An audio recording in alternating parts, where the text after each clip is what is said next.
masa akhir tahap perkenalan saudara Vincentius Indra. Ibu bapak saudara yang dikasihi Tuhan, Majelis Jemaat memberitahukan kepada saudara sekalian bahwa tahap perkenalan saudara Vincentius Indra di GKI Karangluas Purwokerto sudah selesai.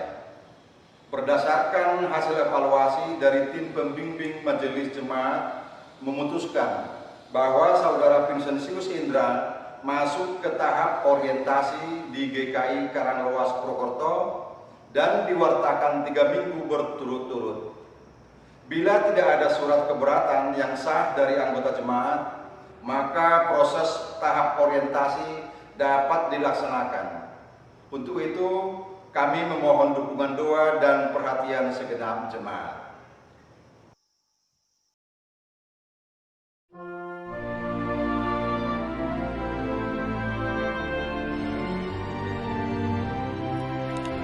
Beribadah itu adalah soal memelihara kehidupan.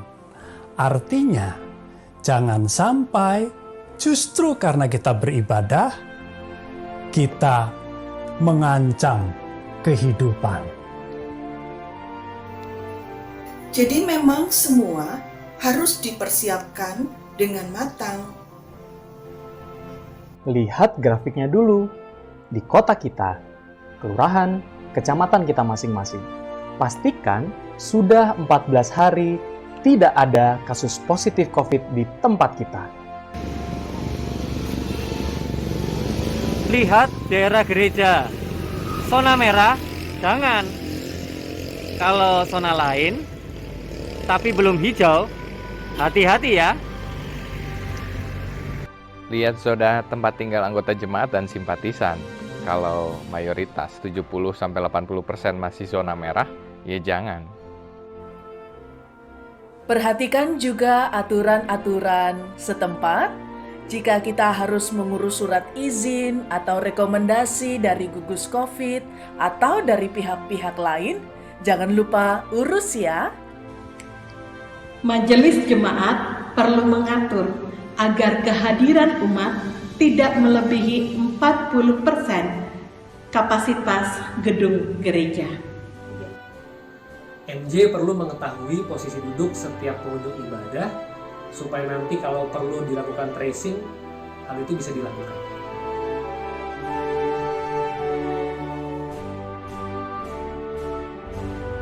Saudara-saudara, gedung gereja juga harus diperhatikan dan dipersiapkan. Lihat sirkulasi udara di gedung gereja saudara masing-masing. Nah, usahakan selama kebaktian berlangsung, pastikan sirkulasi udara dapat mengalir dengan baik. Caranya, buka lebar-lebar jendela gedung gereja dan ingat, usahakan jangan menyalakan pendingin udara atau AC. Jarak antara umat 1,5 meter. Jangan lupa sediakan termometer tembak.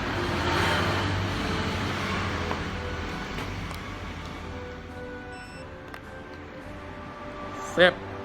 Sediakan hand sanitizer atau tempat cuci tangan di berbagai titik. Gedung gereja harus didisinfektan sebelum dan sesudah kebaktian. Ya ampun, ribet bener ini. Susah banget sih mau kebaktian di gedung gereja. Bukan susah dong, ini soal menghidupi. Bahwa ibadah itu memelihara kehidupan, bukan mengancam kehidupan. Jadi, jangan terburu-buru ya. Hanya karena melihat gereja sekitar kita sudah mulai ibadah offline di gedung gereja. Mari kita persiapkan bersama dengan matang. Karena sekali lagi, ibadah itu soal memelihara kehidupan.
Selamat pagi Bapak Ibu Saudara. Persiapan adalah salah satu hal yang penting dalam kehidupan kita. Persiapan juga diperlukan ketika kita hendak menyampaikan kabar kepada seseorang. Apalagi kalau kabar tersebut adalah kabar yang penting. Sekalipun demikian, tidak jarang apa yang kita persiapkan ternyata tidak berjalan sebagaimana mestinya. Kabar yang kita sampaikan ternyata tidak dapat didengar dengan baik. Bahkan, terkadang kabar tersebut tidak dapat sampai kepada penerima kabar karena berbagai keadaan tertentu. Oleh karena itu, kita harus memiliki persiapan yang tepat sehingga kita dapat siap mewartakan dan juga menerima hasil perwartaan kita. Dalam ibadah hari Minggu ini, kita akan berbicara mengenai kesiapan seseorang untuk menjadi pewarta firman Allah. Dengan memahami perumpamaan Yesus mengenai penabur, kita diharapkan akan menjadi lebih siap untuk menjadi pewarta firman Allah.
Umat Tuhan, ibadah Minggu pagi hari ini berlangsung di dalam nama Allah Bapa, Anak dan Roh Kudus yang menyertai umatnya senantiasa sampai akhir zaman.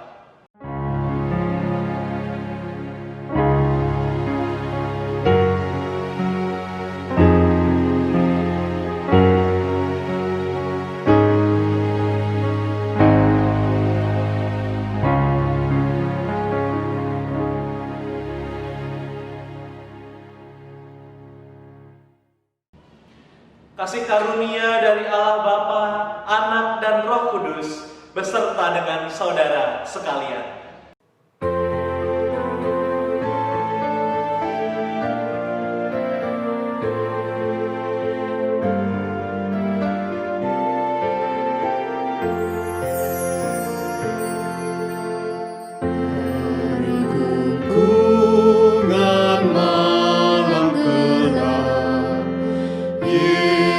Tuhan, ku datanglah.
Yesusku datanglah.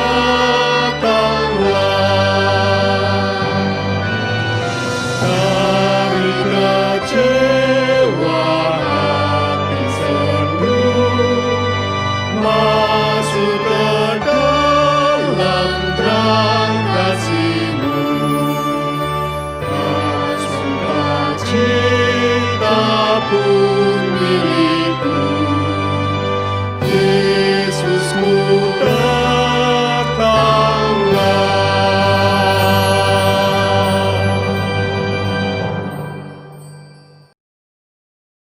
Bapak Ibu Saudara, marilah kita mengaku segala dosa-dosa kita di hadapan Allah. Ya Allah, kami berterima kasih atas penyertaan dan pemeliharaan-Mu bagi hidup kami. Ampuni kami saat perbuatan kami masih jauh dari apa yang telah Engkau teladankan. Saat kami lebih memilih untuk menutup diri dan enggan peduli dengan sesama. Saat kami membuat batas dan sekat pemisah dalam berelasi dengan sesama. Saat kami lalai mengendalikan diri dan berujung luka pada sesama.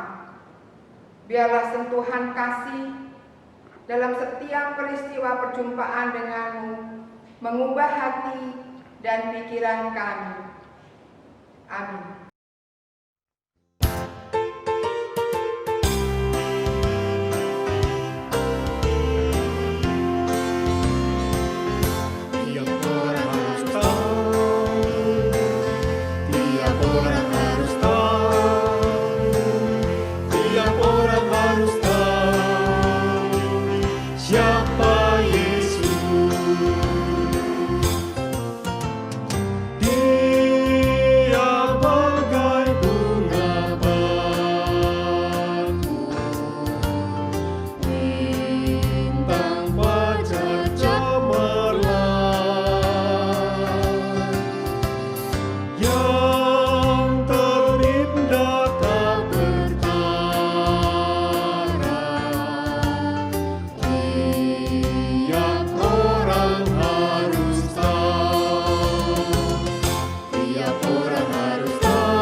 Saudara-saudara yang terkasih, berbahagialah setiap kita yang mau mendengarkan firman Tuhan dan hidup seturut dengan kehendak Tuhan. Terimalah berita anugerah dari Tuhan yang diambil dari Mazmur pasal 116 ayatnya yang ke-5 sampai ke-7 yang mengatakan demikian.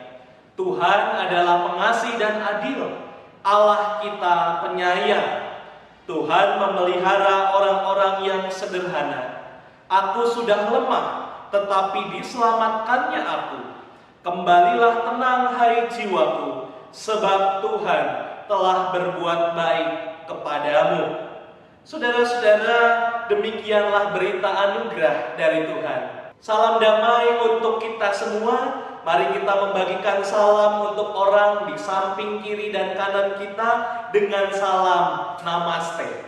Salam damai.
Saudaraku, mari kita bersatu di dalam doa.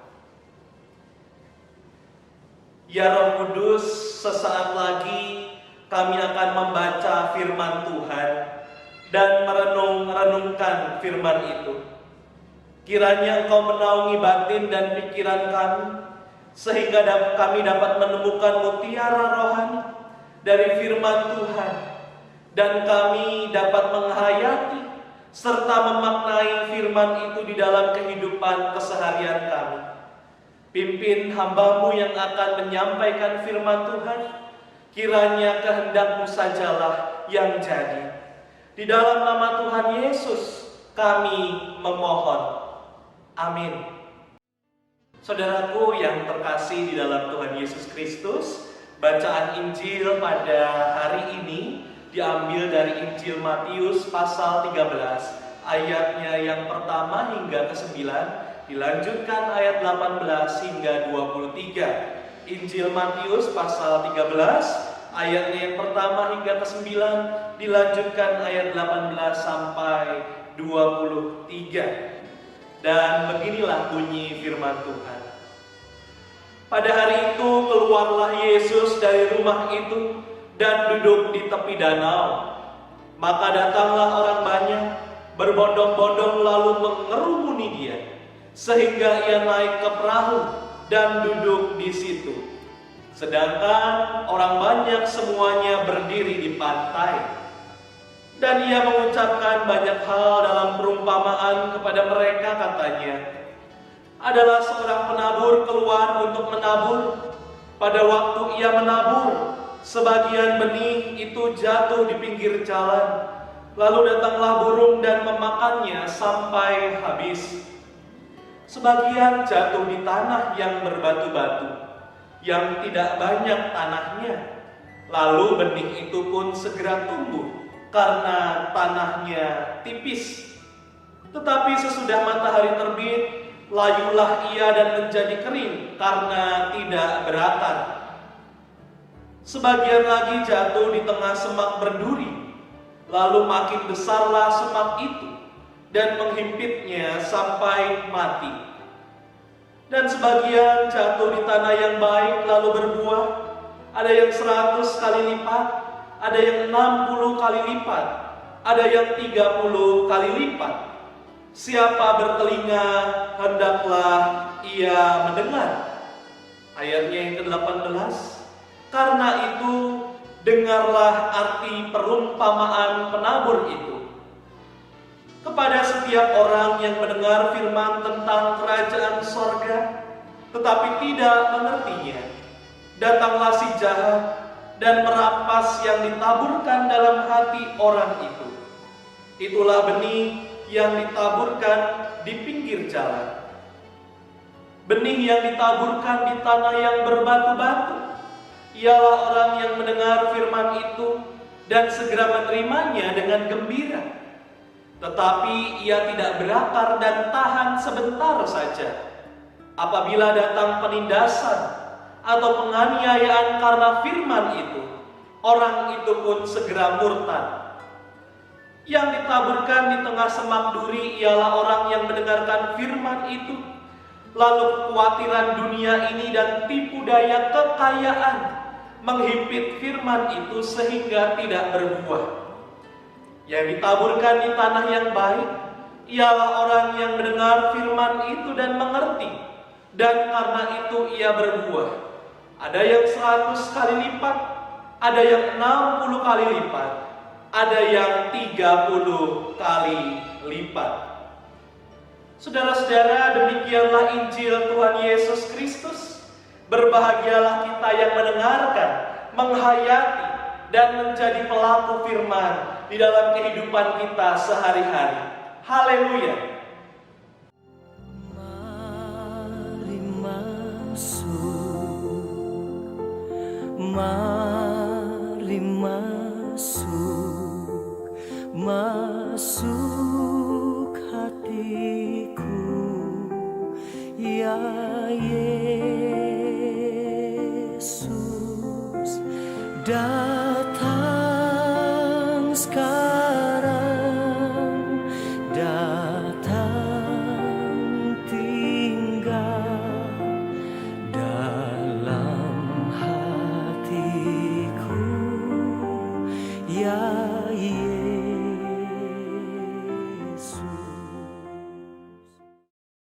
Saudara-saudara yang terkasih di dalam Tuhan, saya mengajak ibu bapak yang menyaksikan ibadah ini untuk kita bersama-sama berimajinasi sejenak, saudara. Nah, saya mau mengajak kita berimajinasi saat ini kita menjadi seorang petani yang memiliki lahan siap tanam. Nah, saudara-saudara, kita akan memulai menanam padi di lahan kita. Nah, saya bertanya, saudara-saudara, ketika saya menjadi seorang petani, ketika Bapak Ibu Saudara di rumah adalah seorang petani, kira-kira apa harapan utama kita ya sebagai seorang petani? Saya yakin kita satu kata, satu kalimat, saudara-saudara, pasti kita semua berharap padi yang kita tanam ketika panen nanti hasilnya bagus, baik. Nah, saudara-saudara, apa yang harus kita lakukan sebagai petani agar hasil panen kita bagus, padi kita bagus? Nah, saudara-saudara, pasti kita tidak berdiam diri menunggu di rumah kita. Setelah menanam, kita tinggal di rumah kita, duduk manis di rumah kita, menunggu panen tiba. Tidak, saudara-saudara. Kita tidak berdiam diri. Kita harus membajak lahan itu. Kita harus mencangkul tanah kita memberi pupuk, dan kita memastikan ketersediaan air yang cukup di lahan kita agar nanti hasil panennya maksimal, saudara-saudara. Maka saudara-saudara, ketika kita berjuang, ketika kita terus berjuang di lahan kita, bekerja keras di lahan kita, maka beginilah adanya kegembiraan petani jika jerih payahnya membuahkan hasil yang bagus.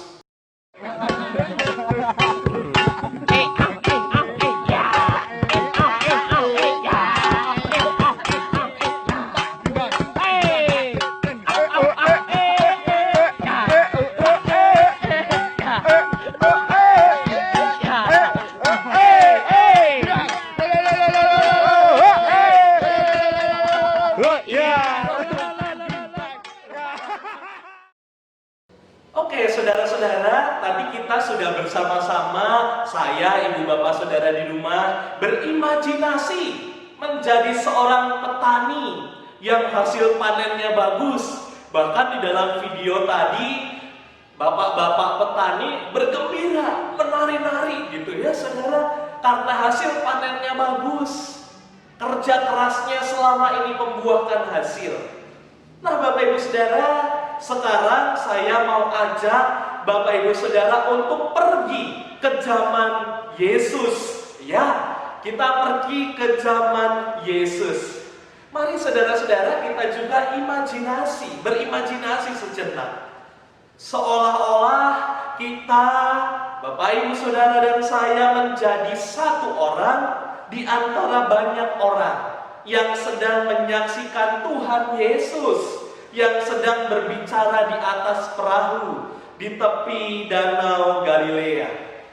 Jika Anda sudah melihat Yesus di atas perahu bersama dengan murid-muridnya, apa yang Anda sadari pertama kali? Apa yang kira-kira Anda sadari pertama kali ketika saudara melihat Yesus di atas perahu di tepi Danau Galilea? Saudara, bukankah Tuhan Yesus sangat menyukai berelasi dengan manusia, dengan para pengikutnya di alam terbuka daripada di ruangan tertutup? Itu yang menarik pertama, saudara.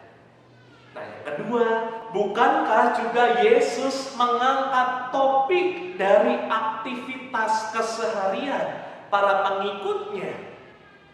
Saat itu Yesus membicarakan banyak hal di dalam bentuk perumpamaan di tepi Danau Galilea. Dan banyak orang, saudaraku, berbondong-bondong untuk mendengarkannya. Apa perumpamaan yang Yesus beritakan kepada para pendengarnya? Alkitab mencatat, saudaraku, perumpamaan itu adalah perumpamaan tentang seorang penabur, atau bisa kita katakan seorang petani. Mengapa Yesus berbicara soal pertanian? Sebab saudara, para pendengarnya tidak sedikit datang dari kalangan petani atau penabur. Dan pada saat itu saudara, memang sedang musim menaburkan benih di ladang. Nah, mengapa di awal tadi saya mengajak Bapak Ibu Saudara di rumah untuk berimajinasi menjadi seorang petani dan seolah-olah menjadi penabur yang mendengarkan perumpamaan Yesus di tepi danau? Karena jelas saudara dan saya adalah penabur-penabur di dunia ini. Kita ini, saudara dan saya adalah penabur-penabur di dunia ini. Anda sebagai orang tua, Anda sebagai majelis jemaat, Anda sebagai dokter, Anda sebagai pendeta atau calon pendeta, Anda sebagai ketua RT, Anda sebagai kepala rumah tangga, Anda sebagai seorang ayah, seorang ibu, seorang anak, Anda sebagai pedagang di pasar, Anda sebagai aktivis gereja, Anda sebagai aktivis LSM, apapun itu saudaraku, Anda adalah penabur-penabur. Saudara-saudara, sadarkah kita di tangan Anda dan saya, saudara, ada benih-benih kasih dan kebaikan kerajaan Allah yang harus kita tanam? Masalahnya kita tidak bisa memprediksi bagaimana keadaan yang terjadi selama proses tanam hingga panen. Mungkin sewaktu-waktu ada serangan hama, mungkin sewaktu-waktu ada hujan badai menerpa, ada panas terik berkepanjangan. Namun saudaraku, setidaknya kita bisa mempersiapkan hati, termasuk di dalamnya kesediaan untuk siap berkorban di ladang Tuhan, kesediaan untuk bekerja keras di ladang Tuhan, bahkan menanam benih kerajaan Allah itu dengan hati yang ikhlas, hati yang tenang. Nah, apa saja yang biasanya kita alami selama proses menanam benih kasih dan kebaikan Allah di dunia ini? Saya mengajak Bapak Ibu Saudara untuk membaca Matius pasal 13 ayatnya yang keempat. Matius pasal 13 ayatnya yang keempat, Mari kita baca bersama-sama. 2, 3. Pada waktu ia menabur, sebagian benih itu jatuh di pinggir jalan. Lalu datanglah burung dan memakannya sampai habis. Nah, Bapak Ibu Saudara yang terkasih, ketika kita menanamkan kasih, ketika kita mengasihi, menanamkan kebaikan pada siapapun yang kita jumpai, entah itu keluarga kita, entah itu pasien kita, entah itu penumpang kita, entah itu murid kita, tetangga kita, pelanggan toko kita, rekan sekerja kita, siapapun.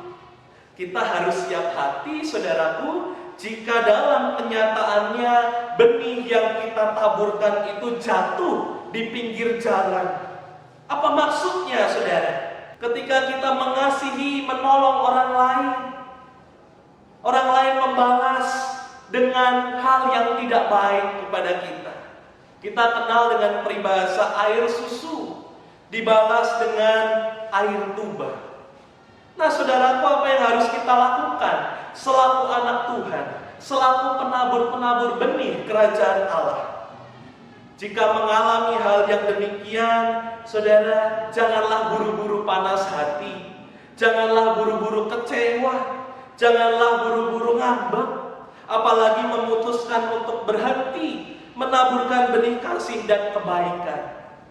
Sebelum memutuskan untuk berhenti menanamkan benih kasih, sebelum memutuskan untuk berhenti mengasihi dan berbuat baik, Anda dan saya perlu banyak belajar dari Tuhan Yesus sendiri. Lihatlah, saudara, berapa kali pintu rumah ibadah tertutup bagi Yesus. Berapa kali para pemimpin agama mengecam, bahkan berusaha untuk menghancurkan Yesus. Ia diusir, dihina, diejek dan disiksa, bahkan dihukum mati oleh karena memperjuangkan apa yang benar. Namun kasihnya tetap mengalir bagi setiap saudara dan saya tanpa terkecuali. Nah, saudara-saudara, belajarlah dari Yesus untuk mengelola hati ini. Mari saudara-saudara, saya juga mengajak Bapak Ibu Saudara untuk membaca Matius 13 ayatnya yang ke-5 sampai ke-6. Matius 13 ayatnya yang ke-5 sampai ke-6. Sebagian jatuh di tanah yang berbatu-batu, yang tidak banyak tanahnya. Lalu benih itu pun segera tumbuh karena tanahnya tipis. Tetapi sesudah matahari terbit, layulah ia dan menjadi kering karena tidak berakar. Apa maksudnya, saudara-saudara? Kita juga harus siap hati, saudaraku, ketika benih kasih dan kebaikan yang kita tabur di sekitar kita jatuh di tanah yang berbatu-batu. Apa maknanya? Nah, di dalam kehidupan kita mungkin ada sebagian orang yang datang dan memaknai kasih yang kita berikan hanya untuk keuntungannya sendiri, kemudian pergi dan melupakan kita sesudah mereka menerimanya. Saudaraku, siapa di antara kita yang senang dimanfaatkan? Saya yakin tidak ada satupun di antara kita yang senang dimanfaatkan oleh orang lain. Akan tetapi, saudara, jika Anda dan saya mengalami hal demikian, apa cara terbaik yang dapat kita lakukan? Nah, saudara, bicara soal tanah yang berbatu-batu, saya jadi tertarik membawa batu ini ke hadapan Bapak Ibu Saudara. Saya sudah memegang sebuah batu yang berukuran kecil, saudara. Batu yang saya bawa ini, tahukah saudara, batu yang saya bawa ini adalah batu yang ajaib. Kenapa batu ini ajaib? Ya, saudara, batu ini ajaib. Dia bisa mencair, dia bisa meleleh. Tapi syaratnya satu, batu ini bisa meleleh asalkan kita rayu, saudara. Batu ini bisa meleleh asalkan kita rayu. Nah, semakin kita merayu batu ini, maka batu ini akan meleleh, mencair secara perlahan. Percaya nggak, saudara?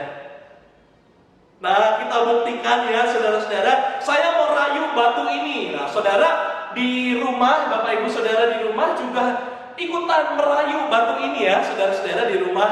Nah, jangan hanya saya saja yang merayu batu ini. Mari kita rayu bersama-sama. Aduh, batu cantiknya kamu, ayo tenan rek batu ini. Aku sayang sama kamu batu. Aduh, batunya cantik sekali. Aduh, ayo sudah baik, ramah, senyumnya manis. Aduh, aku sayang sama batu. Aku sayang sama kamu batu.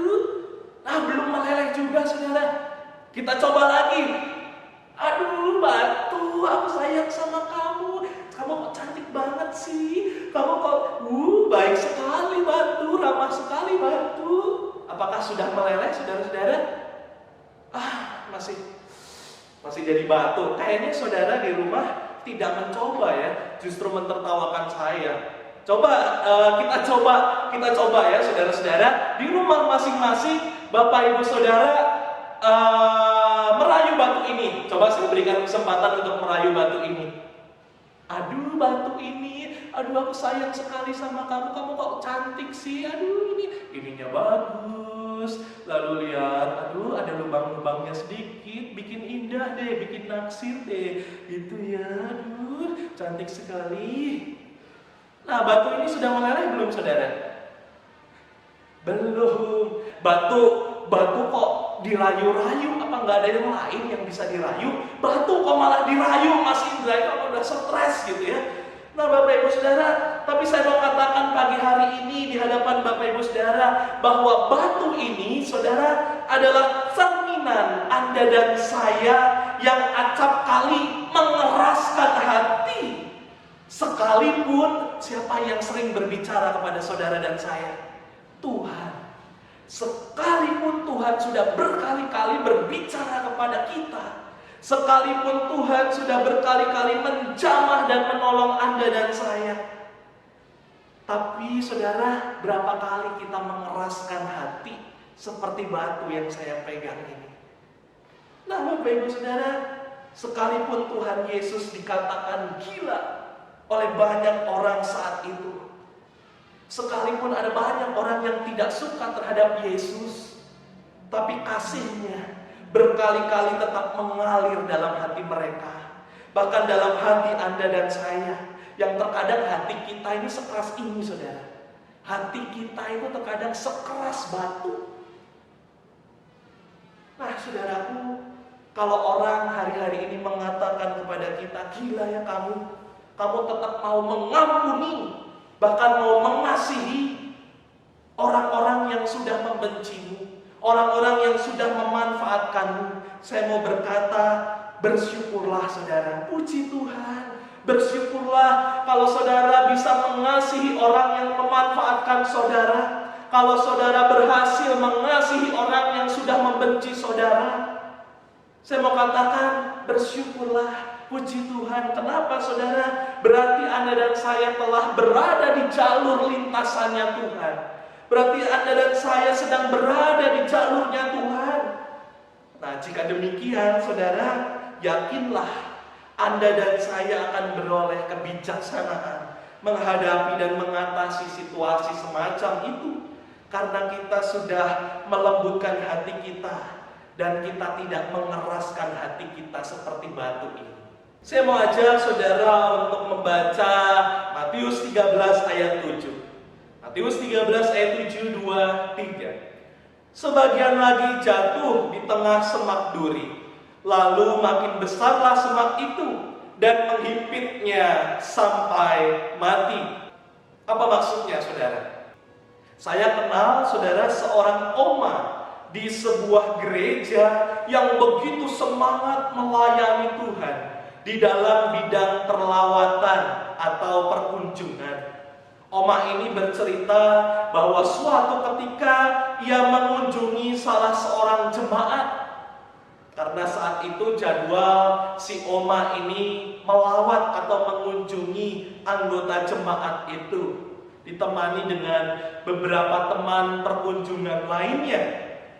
Sampai di depan rumah anggota jemaat ini, saudara, oma ini begitu kaget karena belum juga bilang permisi, saudara, belum juga bilang permisi, baru 5 langkah menuju pagar itu, pagar rumah anggota jemaat, oma ini sudah diusir, oma ini sudah disuruh pulang, saudara. Belum bilang permisi, kula nuwun, belum bilang, tapi sudah diusir, pulang aja.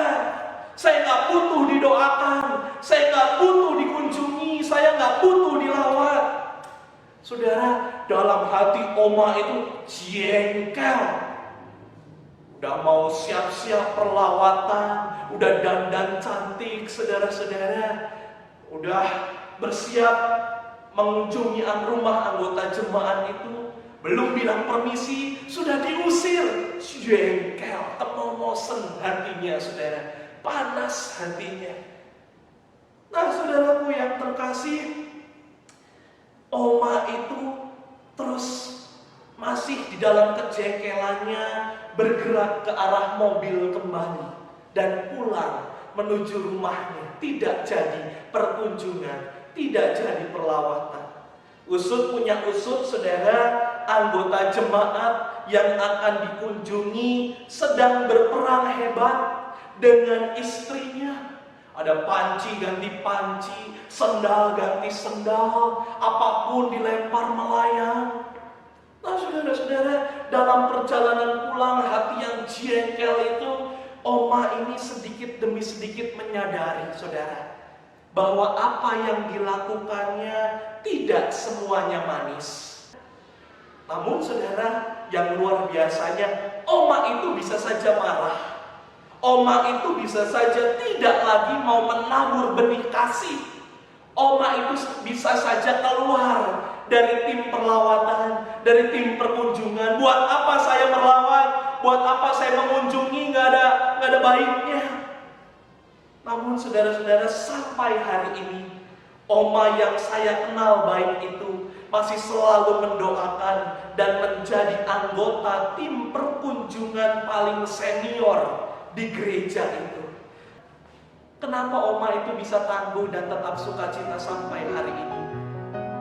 Jawabannya, saudara, karena ia merefleksikan apa yang selama ini ia kerjakan dengan karya Sang Penabur Agung yang telah ia kenal, bahwa tidak ada kata sia-sia di dalam melayani Tuhan.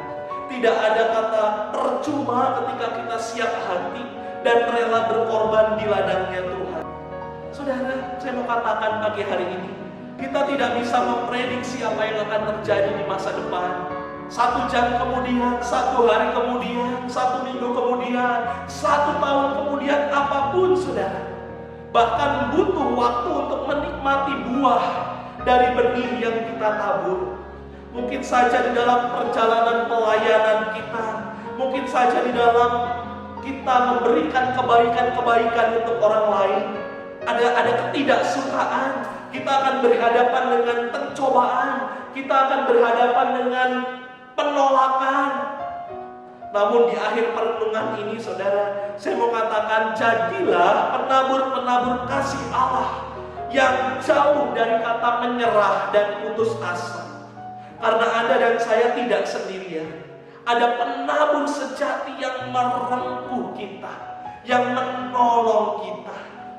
Yakinlah, saudara, suatu saat nanti ada waktu panen sukacita yang mengisi nadi kehidupan saudara dan saya dari benih kasih kebaikan yang sedang kita tanam hari-hari ini, waktu ini.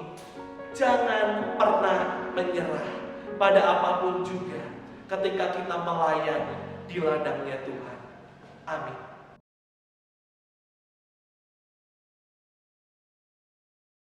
Jemaat yang dikasihi Tuhan Yesus Kristus, marilah kita bersama dengan gereja di segala tempat dan sepanjang abad mengucapkan pengakuan iman rasuli yang berbunyi demikian.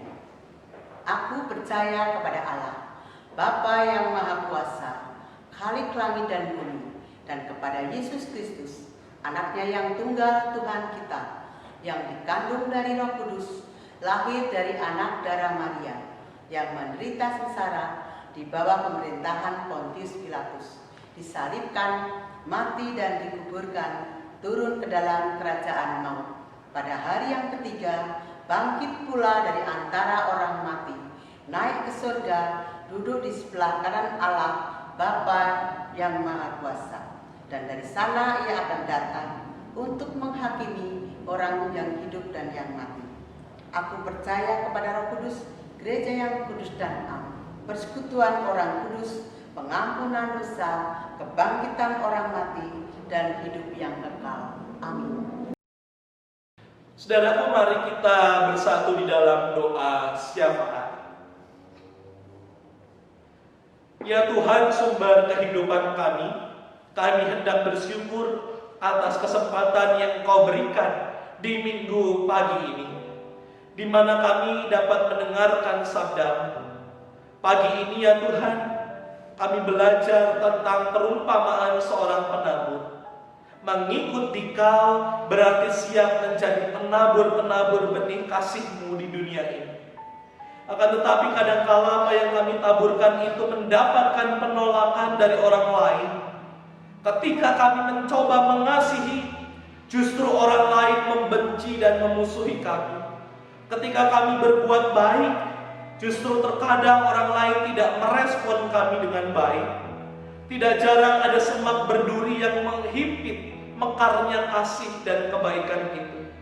Entah di dalam kehidupan keluarga kami, entah di dalam kehidupan pekerjaan kami, di dalam pelayanan kami. Namun hari ini Tuhan, kami belajar juga bahwa satu hal, kami tidak boleh menyerah bekerja di ladangnya Tuhan. Apalagi menjadi manusia yang mudah kecewa dan putus asa atas apa yang kami terima. Kami mau belajar mempersiapkan hati kami Tuhan. Kami mau belajar untuk terus membuka hati kami, mempersiapkan hati kami, bahkan terus bekerja keras apapun kondisi dan keadaan di sekeliling kami. Kami percaya Tuhan, benih kasih dan kebaikan yang kami taburkan tidaklah menjadi benih yang sia-sia ketika kami selalu menumbuhkannya dengan rasa syukur dan hati yang ikhlas. Tuhan, kami tidak tahu apa yang akan terjadi di depan nanti, tapi yang kami tahu, Tuhan selalu ada bersama-sama dengan kami. Hamba-Mu juga berdoa Tuhan untuk setiap anak-anak-Mu yang saat ini terus berjuang menghadapi pergumulannya. Kami yang saat ini sedang bergumul di dalam permasalahan rumah tangga, kami yang saat ini sedang bergumul di dalam keadaan finansial kami, di dalam relasi suami dengan istri, orang tua dengan anak, relasi antar saudara, relasi antar sahabat, studi anak-anak kami, bahkan juga bagi kami yang saat ini kondisi fisik kami sedang lemah. Apapun yang sedang kami alami saat ini ya Tuhan, tolonglah kami agar kami bisa menyikapi pergumulan yang kami hadapi ini dengan tetap bersyukur, dengan siap hati, dan dengan tetap berjuang untuk selalu dekat dengan Tuhan. Maka dari itu Tuhan, ujilah kami dan selidikilah hati kami, selidikilah batin kami. Apakah mata kami senantiasa tertuju kepada-Mu? Kami percaya Roh-Mu menyertai dan membimbing kami. Kami tidak tahu Tuhan apa yang akan terjadi di depan. Yang kami tahu, Engkau tidak pernah memberikan rancangan kecelakaan, melainkan hari depan yang penuh dengan harapan. Inilah syafaat kami ya Tuhan, di dalam nama Tuhan Yesus, Sang Penabur Agung, dalam kehidupan kami, yang sudah mengajarkan kami berdoa.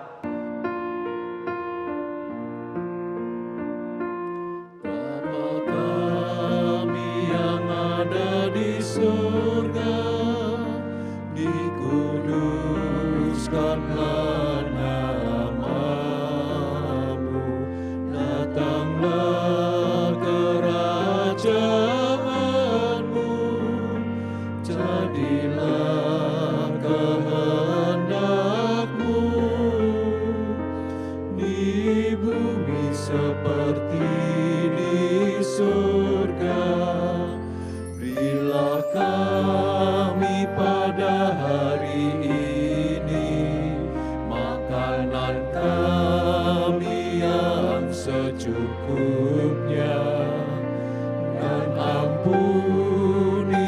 kesalahan kami, seperti kami ampuni yang lain, dan jauhkan kami dari pencobaan. Lepaskanlah kami dari yang jahat, sebab Engkau yang punya kerajaan serta kuasa dan kemuliaan sampai selama-lamanya.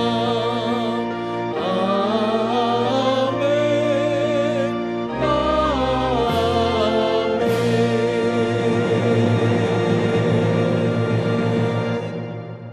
Bapak, Ibu, serta saudara sekalian, mari bersama-sama kita mengucap syukur atas semua berkat dan pemeliharaan Allah dengan membawa hidup kita sebagai persembahan di hadapannya.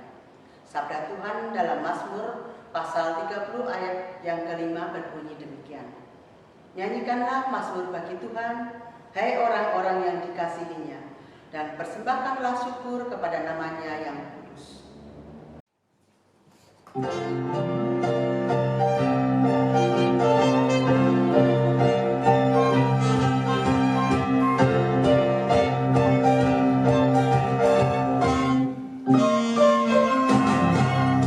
Bawa persembahanmu dalam rumah Tuhan, dengan rela hatimu, janganlah jauh. Bawa persembahanmu, bawa dengan suka, bawa persembahanmu, tanda sukacitamu. Bawa persembahanmu, ucaplah syukur. Mari saudaraku, kita bawa persembahan kita yang sudah dikumpulkan ini ke dalam doa. Mari kita berdoa. Bapa Surgawi, kami sungguh mengucap syukur karena Engkau selalu memimpin kehidupan kami. Cinta kasih Tuhan sungguh besar, sehingga tidak ada alasan bagi kami untuk tidak mengucap syukur kepada-Mu ya Tuhan. Sesaat tadi kami telah mempersembahkan sebagian yang kami miliki sebagai wujud syukur kami. Kuduskanlah persembahan ini ya Tuhan, agar kiranya persembahan ini dapat menjadi berkat bagi pertumbuhan gereja-Mu dan juga dapat menolong saudara-saudari kami yang membutuhkannya. Tolonglah kami juga untuk dapat mempersembahkan diri dan segenap hati kami demi kemuliaan nama-Mu. Hanya di dalam nama Tuhan Yesus Kristus kami berdoa dan mengucap syukur. Amin.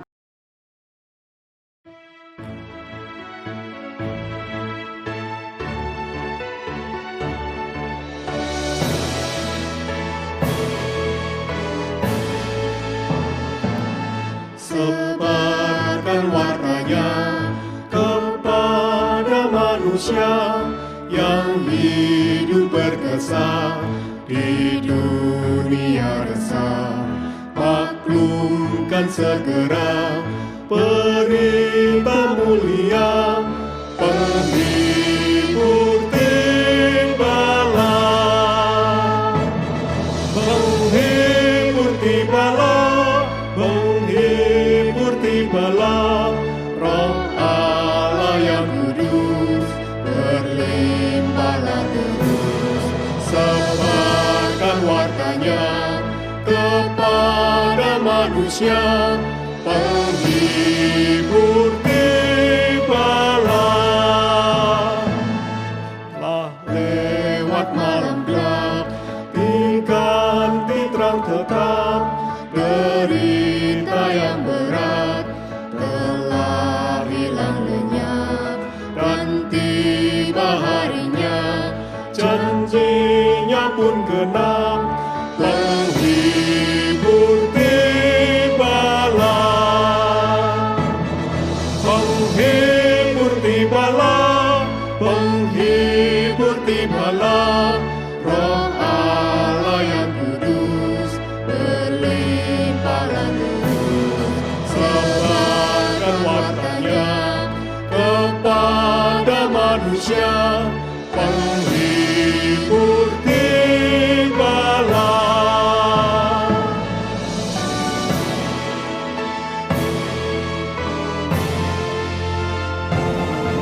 Besarlah kasih-Nya, ku masukkan lekas kepada dunia yang bimbang dan cemas.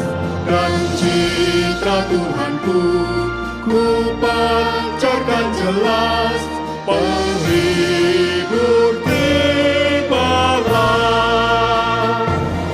Penghibur tibalah, penghibur tibalah, Roh Allah yang kudus berlimpahlah terus. Sebarkan wartanya kepada manusia, penghibur tibalah.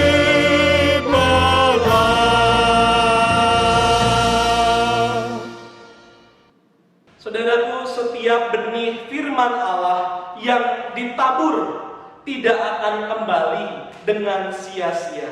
Setiap hati yang menerima firman Allah akan terus bertumbuh walaupun membutuhkan waktu.